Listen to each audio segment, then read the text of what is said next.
Good evening. Tonight, when asked about the fact that more than 200,000 people in this country have died of COVID on his watch, here's what the president said and did not say about that horrific milestone. Well, I think it's a shame. I think if we didn't do it properly and do it right, you'd have 2.5 million deaths. If you take a look at alternatives, you could have 2.5 million deaths or something thereabout. But it's a horrible thing. Should have never, ever happened. China let this happen, and just remember that. China let it happen. It's a shame, he said, but it's China's fault. But at least it's not 2.5 million dead.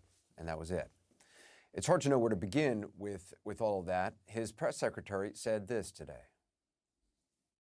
He has said before that it keeps him up at night thinking of even one life lost. This president has taken this incredibly seriously. That's Kayleigh McEnany, who promised on camera on her first day on the job to never tell a lie. So taking her at her word, it must follow that her boss, the president, was up all night before and after saying this yesterday. We didn't know it. Now we know it. It affects elderly people with heart problems and other problems. If they have other problems, that's what it really affects. That's it. You know, in some states, thousands of people, nobody young, below the age of 18, like nobody. They have a strong immune system. Who knows? You take your hat off to the young because they have a hell of an immune system. But it affects virtually nobody. It's an amazing thing. By the way, open your schools. Everybody open your schools. It affects elderly people, that's it, he says. Among anyone else, it affects virtually nobody, in his words. Virtually nobody. Actually, Mr. President, it has affected and sickened and killed people in every age group, from toddlers to the oldest Americans. We've seen college football players develop heart issues, children get strokes, we've seen people of all ages get sick. It certainly is deadlier to seniors, but anyone can get sick and anyone can pass it on to other people.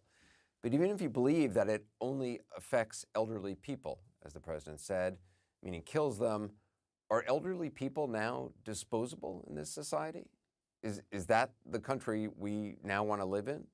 If so, the president might want to look in the mirror or get on a scale because he is elderly and obesity is an underlying condition. The president knows what he said isn't true. He's known it for months.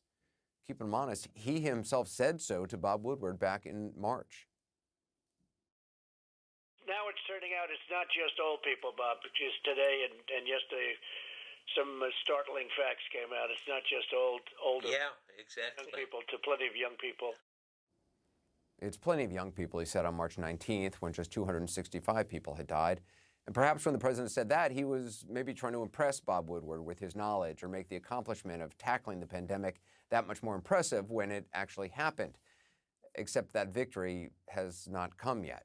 Because whatever the president's motivations were for saying what he said, he never publicly said or acted on what he knew. And even as the outbreak grew, he kept right on sounding the alarm privately about the virus he said publicly would just magically disappear. This thing is a killer if it gets you. If you're the wrong person, you don't have a chance. Yes, exactly. And like a friend of mine died, very great real estate developer from Manhattan. He died yesterday. I know. I mean, listen, students of mine, I teach a journalism seminar, have written me, have had it, and one of the women said she had it. They said she was cured, and they kept coming back with new symptoms. Strange things happened. She had intense headaches. What happened? And she's in agony, and they're telling her, "Oh, you're cured now. You're over it." So this I mean, you've said it. This is a monster. This is a scourge, and it is the plague. That was mid-April when about 30,000 Americans had died, and privately at least, he sounded like he understood the threat for what it was. Again, though, he said nothing at the time that might have honestly alerted the public or done anything to protect them. Instead, he was tweeting in all caps on April 17th, "Liberate Minnesota, liberate Michigan, and liberate Virginia." He was tweeting that with 30,000 of his fellow Americans dead and many more dying. Now, with another 170,000 dead since then, The president keeps holding rallies like this one tonight in Pittsburgh, flouting social distancing guidelines, mocking people for wearing a mask. And as he does, new cases in this country have started rising again from a baseline that was already too high to begin with, more than 52,000 reported just yesterday. Take a look at the map. New cases up 10 to 50% in 16 states, up more than 50% in 8, the ones in deep red.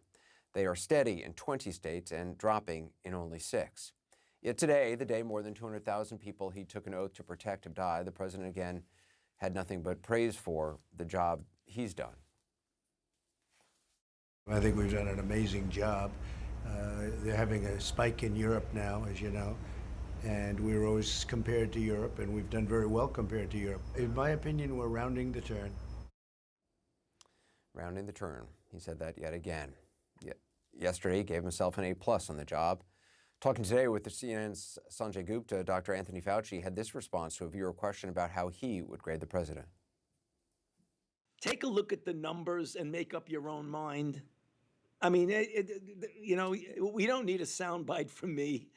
Take a look at the numbers. Dr. Fauci also said this about COVID in younger patients. It isn't just the elderly and those with underlying conditions, because it can be serious in young people, true people with underlying conditions, but those are not just isolated to the elderly. There are plenty of younger people who have underlying conditions that put them at risk.